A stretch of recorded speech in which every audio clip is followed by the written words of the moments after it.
주님은 나의 최고봉 7월 19일 묵상을 시작하겠습니다. 오늘의 제목은 자발적인 순종입니다. 오늘의 말씀을 읽겠습니다. 요한복음 13장 12절에서 14절입니다. 그들의 발을 씻으신 후에 옷을 입으시고 다시 앉아 그들에게 이르시되 내가 너희에게 행한 것을 너희가 아느냐? 너희가 나를 선생이라 또는 주라 하니 너희 말이 옳도다. 내가 그러하다.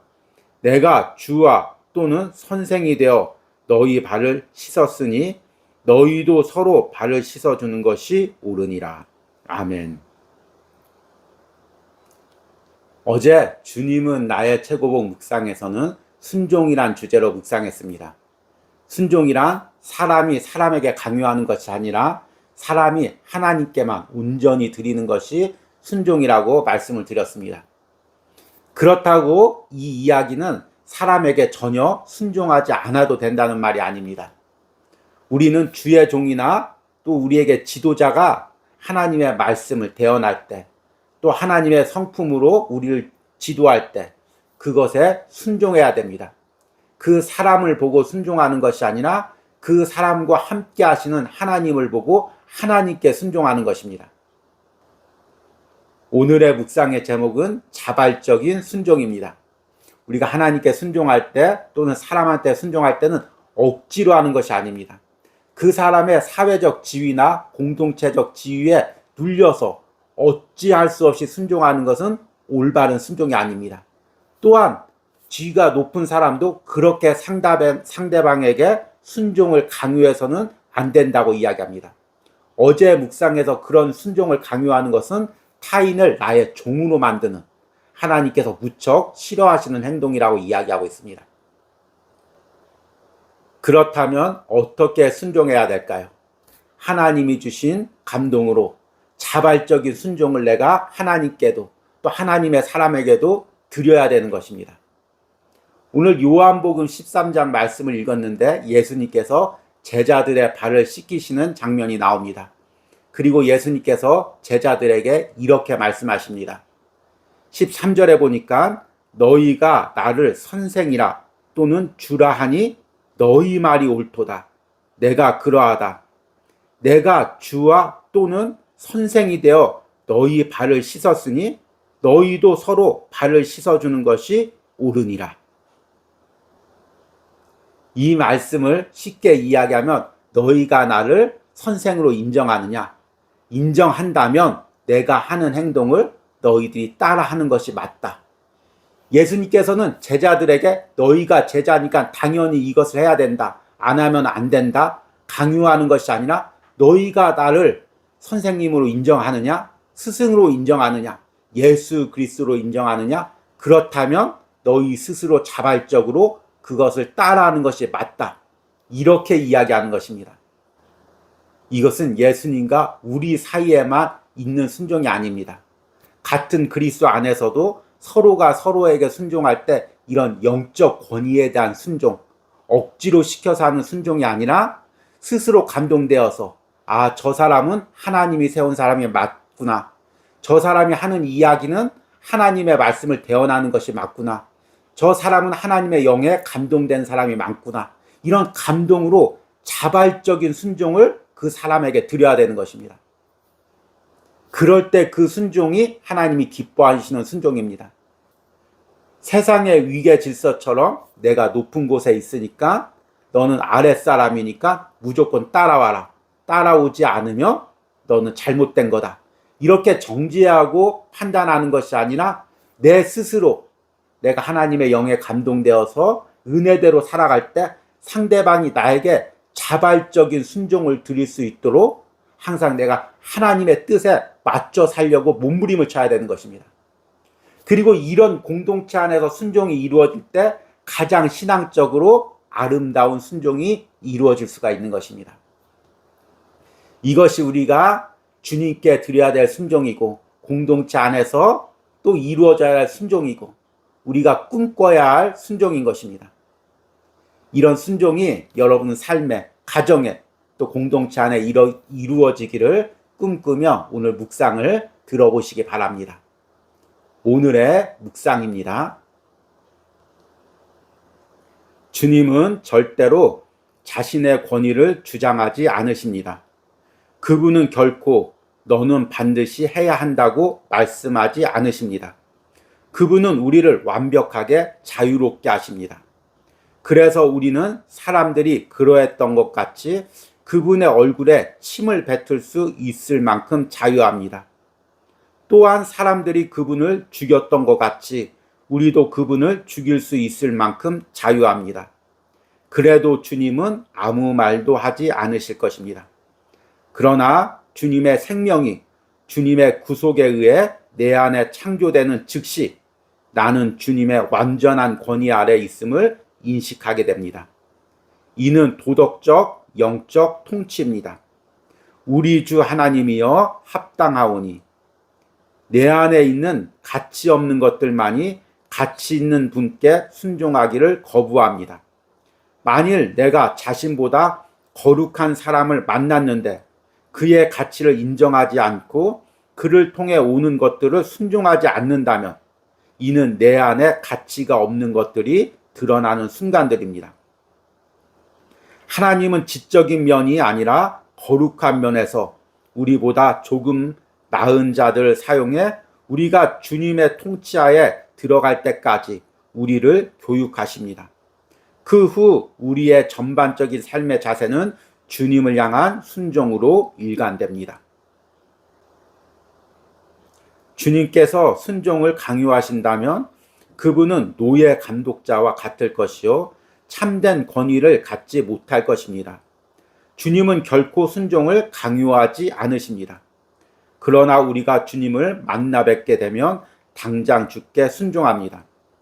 우리는 쉽게 주님을 우리의 주인으로 모실 것이며 아침부터 밤까지 주님을 경외하면서 살게 될 것입니다.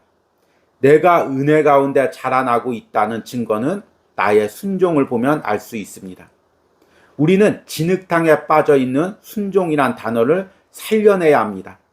순종은 동등한 관계에서만 가능합니다. 아들과 아버지의 관계에서 참된 순종이 가능한 것이지 주인과 노예의 관계가 되면 참된 순종이란 그 의미가 사라지게 됩니다. 나와 아버지는 하나이니라. 그분은 아들이셨지만 고난을 통해 순종을 배우셨습니다. 아들의 순종은 구속주로서의 순종이었습니다. 아들이 되기 위해 순종한 것이 아니라 아들이기 때문에 순종하셨습니다. 아멘. 제가 주님은 나의 최고봉을 묵상하면서 여러 가지 책을 참고하고 있습니다. 저자가 쓴 다른 설교집과 또는 묵상집, 그리고 주님은 나의 최고봉에 대한 여러 가지 책들을 참고하고 있습니다. 그 중에 한 권이 바로 이 책입니다. 주님은 나의 최고봉 스터디 가이드라고 제목이 되어 있는데요. 저자가 제드 맥코스코와 세실리 맥코스코라는 부부입니다. 이 부부는 오스왈드 챔버스 생전에 오스왈드 챔버스와 친밀하게 지내고 특히 오스왈드 챔버스 사후 비디 챔버스와도 친밀하게 지낸 부부여서 이 책을 읽을 때 유익은 주님은 나의 최고봉 묵상들이 어떤 시기에 어떤 장소에서 어떤 배경에서 쓰여진 글들인지를 잘 설명해 주고 있습니다. 많은 도움을 얻고 있죠. 그런데 오늘 묵상 날짜에 이 책에서는 저자의 글에 대해서 이렇게 해석합니다. 본문은 순종에 초점을 두고 있는데 이 단어가 부정적인 의미로 잘못 쓰이기 때문에 살려내야 한다고 말합니다. 우리는 순종이라는 말을 들을 때 종종 신경질 난 엄마가 3살 아이에게 내 말에 순종해 라고 소리 지르는 모습이나 화난 농장 주인이 하인을 두들겨 패며 순종해 라고 윽박 지르는 모습을 상상하곤 합니다. 하지만 오스왈드 챔버스는 순종이라는 단어는 동등한 관계에서 사용되어야 한다고 역설합니다. 얼마나 맞는 말입니까? 여러분들은 순종하면 어떤 이미지가 떠오릅니까? 저 역시 순종하면 그렇게 좋은 이미지가 떠오르지 않습니다. 기독교 가정에서 부모님이 아이에게 성경에 부모님에게 순종하라고 했는데 너는 왜 나에게 순종 안 하니? 라고 야단치는 모습이나, 하는 교회에서 목회자나 종교 지도자가 성도들에게 무조건 목회자에게 순종해야지, 목회자에게 순종하지 않는 것은 하나님께 순종하지 않는 것이다 라고 윽박지르는 모습이 떠오르곤 합니다. 그런데 저자는 이것은 진정한 순종이 아니라고 이야기합니다. 오늘 주님은 나의 최고봉 묵상에서 이렇게 이야기합니다. 우리는 진흙탕에 빠져 있는 순종이란 단어를 살려내야 합니다. 순종은 동등한 관계에서만 가능합니다. 아들과 아버지의 관계에서 참된 순종이 가능한 것이지, 주인과 노예의 관계가 되면 참된 순종이란 그 의미가 사라지게 됩니다. 성경적인 순종이란 높은 지위에 있는 사람이 낮은 사람에게 강요하는 것이 아니고, 낮은 사람도 높은 지위에 있는 사람에게 어쩔 수 없이 복종하는 것이 순종이 아닙니다. 저자는 순종이란 같은 관계에서 순종하는 것이라고 이야기했습니다. 예수님께서 우리를 친구 삼아 주셨습니다. 또 하나님께서 우리를 아들 삼아 주셨습니다. 그래서 우리가 노예이기 때문에 어쩔 수 없이 하나님께 순종하는 것이 아니라, 하나님께서 우리 자유의지를 회복시켜 주셨지만 자발적으로 하나님의 은혜에 감동해서, 주님의 구원의 은혜에 감격해서 내가 드리는 것이 순종입니다. 사람과의 관계에서도 마찬가지입니다. 공동체 안에서 때로는 목회자, 장로님, 또 성도, 이렇게 직분이 있습니다. 그러나 그것은 세상 직분처럼 내가 윗사람에게 절대적으로 복종해야 된다는 그 의미가 아닙니다. 같이 그리스도 안에서 형제입니다.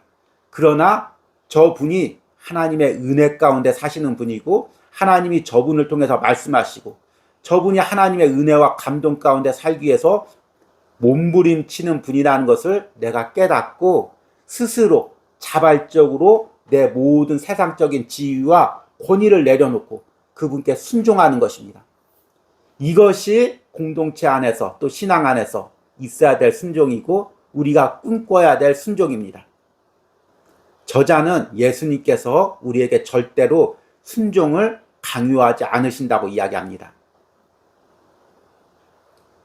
주님은 절대로 자신의 권위를 주장하지 않으십니다. 그분은 결코 너는 반드시 해야 한다고 말씀하지 않으십니다. 그러나 주님의 생명이, 주님의 구속에 의해 내 안에 창조되는 즉시 나는 주님의 완전한 권위 안에 있음을 인식하게 됩니다. 이는 도덕적, 영적 통치입니다.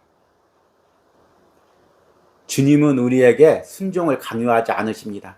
그러나 성령님이 내 안에 있고, 성령님을 통해서 내가 주님의 음성을 들으면 자발적으로 영에 감동되어서 그분께 순종을 드리는 것입니다. 우리가 공동체 안에서 또는 지도자 안에서 드리는 순종도 이와 같은 것입니다. 그리고 종교적 지도자는, 또 성도들이 이런 순종을 드릴 수 있도록 더욱더 하나님 앞에 깨어서 진실하게 하나님 뜻대로, 말씀대로 살려고 몸부림을 쳐야 되는 것입니다. 그렇지 않으면 세상적인 권위로, 세상적인 지위로 순종을 강요할 수밖에 없게 되는 것입니다. 이건 공동체에만 있는 것이 아니죠. 사실은 우리 가정 안에도 많이 있죠. 기독교 가정 안에서 신앙의 부모님이 자녀들에게 순종을 시키려고 할 때 가장 잘 사용하는 무기가 바로 이 성경 말씀입니다. 하나님께서 부모에게 순종하라고 했는데 너 순종해야 돼. 순종하지 않으면 세상에서 성공 못해. 축복받지 못해. 이렇게 이야기하면서 자녀에게 순종을 강요하게 되는 것입니다. 그럼 그 아이가 어릴 때는 뭣도 모르고, 부모님 말에 순종 안 하면 큰일 나는구나, 하나님께 벌 받는구나, 무서워서 순종하지만 조금만 머리가 커지면 그 억눌렸던 감정이 터져 나와서 부모님에게 반발하고 심지어 신앙을 버리는 그런 일까지도 발생하게 됩니다. 그래서 공동체 안에서나 가정 안에서나 참된 순종이란 상대방이 신앙 안에서 감동되어 자발적으로 순종을 할 수 있는 그 은혜가 있는 것이 너무나 중요합니다. 또 순종하는 사람 입장에서도 우리의 영적 지도자나 영적 멘토들을 하나님께서 내 거룩을 훈련시키기 위해서, 신앙을 훈련시키기 위해서 내게 붙여준 사람, 내게 세워준 사람이라고 인정하고 그 사람에게 순종하는 것이 중요한 것입니다. 그 사람을 통해서 나의 영적 성숙을 이뤄가도록 하나님께서 일정 기간 내 위에 세워준 사람입니다. 그렇기 때문에 그 권위에 순종하는 것입니다. 저자가 이렇게 이야기합니다. 하나님은 지적인 면이 아니라 거룩한 면에서 우리보다 조금 나은 자들을 사용해 우리가 주님의 통치하에 들어갈 때까지 우리를 교육하십니다. 그 후 우리의 전반적인 삶의 자세는 주님을 향한 순종으로 일관됩니다. 내가 지금 온전한 순종을 하나님께 드리고 있습니까? 또 나의 영적 지도자와 영적 멘토에게 자발적인 순종을 드리고 있습니까? 오늘의 적용 질문입니다. 내가 예수님과 예수님의 거룩을 닮은 사람에게 드려야 할 자발적인 순종이란 무엇입니까? 또한 내가 다른 사람에게 순종을 이끌기 위해 내 안에 있어야 할 거룩함, 즉 예수님의 성품이란 무엇입니까? 우리 기도하겠습니다. 주님, 내가 주님께 순종하면서 또한 아버지 신앙의 공동체 안에서 지도자나 영적 스승에게 순종하면서 억지로 드리는 순종이 아니라 그분 안에 있는 하나님의 성품을 보고 하나님의 거룩함을 보고 내가 자발적으로 순종할 수 있는 은혜를 허락하여 주시옵소서. 사람에게 순종하는 것이 아니라 그 사람을 통해서 역사하시는 하나님의 역사하심을 보고 하나님께 순종할 수 있는 마음을 허락하여 주시옵소서. 하나님 또한 내가 누구의 순종을 이끌어낼 때 나의 사회적 지위나 권위로 그 사람의 순종을 강요하는 것이 아니라 내가 먼저 하나님을 닮아가고 하나님의 은혜가 내 안에 있어 상대방이 그 은혜에 같이 감동되어 자발적인 순종을 드릴 수 있도록 먼저 내가 변화될 수 있는 은혜를 허락하여 주시옵소서. 하나님, 우리가 공동체 안에서 가정 안에서 세상적인 권위로 사람을 억누르는 순종을 강요하는 것이 아니라 예수님께서 하나님께 자발적으로 아들로서 순종했듯이 하나님 우리 안에 자발적인 순종들이 이루어지기로 원합니다.